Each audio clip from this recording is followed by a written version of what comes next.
ఈ 5 జడ్జీలల్లా ఒక జడ్జి ఉండండి. ఆ జడ్జి గుజరాత్ లో హైకోర్టు జడ్జిగా ఉండే, ప్రమోషన్ వచ్చి సుప్రీంకోర్టులో జడ్జి అండి పార్దేవాలా.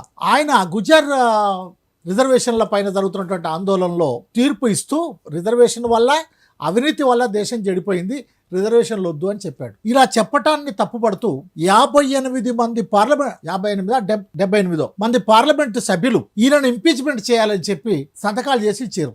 మీరన్నట్టుగా ఈ ఆటికి అతిరేదు గతిరేదు రిజర్వేషన్లు వద్దన్నటువంటి న్యాయమూర్తే ఇవాళ 10% రిజర్వేషన్లు ఇచ్చాడు.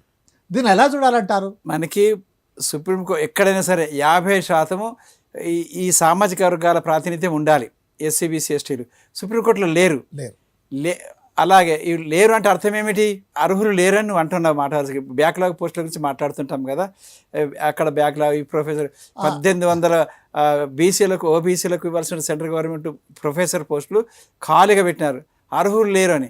నేను ఆ సందర్భంగా ఏమన్నానంటే, నిర్మలా సీతారామన్ గారు మానవ వనరుల శాఖ మంత్రిగా రాజీనామా చేయాలి. 70 సంవత్సరాల నుంచి ఓబీసీల వర్గాల నుంచి నువ్వు అర్హులు తయారు చేయలేకపోయినావు. సిగ్గుతో మంత్రివర్గం రాజీనామా చేయాలి. ఒక రైల్వే యాక్సిడెంట్ జరిగితే లాల్ బహదూర్ శాస్త్రి రాజీనామా చేశాడు. ఇంతమంది 1800 పోస్టులు ఖాళీ పెట్టినందుకు మరి నిర్మలా సీతారామన్ గారు రాజీనామా చేయాలిగా. ప్రత్యేక శిక్షణ ఇచ్చి తీసుకోవాలి కదా. అందువల్ల మనసు ఉంటే మార్గం ఉంటుంది.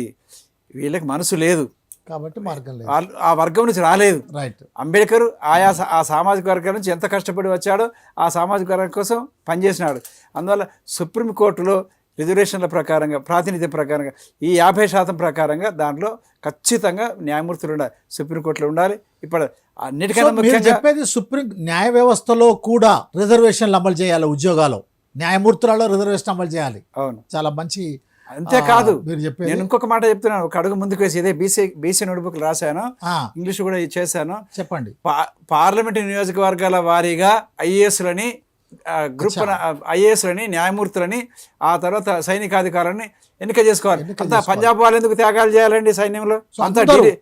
అంత ఢిల్లీలో ఉన్న వాళ్ళు మాత్రమే న్యాయమూర్తి ఎందుకు కావాలి? ఆదిలాబాద్ జిల్లాలో ఉండే వాళ్ళకి, శ్రీకాకుళం జిల్లాలో ఉండే వాళ్ళకి, మిజోరంలో ఉండే వాళ్ళకి, తమిళనాడులో ఉండే వాళ్ళకి, కేరళలో ఉండే వాళ్ళకి సాంస్కృతికంగా చాలా తేడా ఉంటుంది.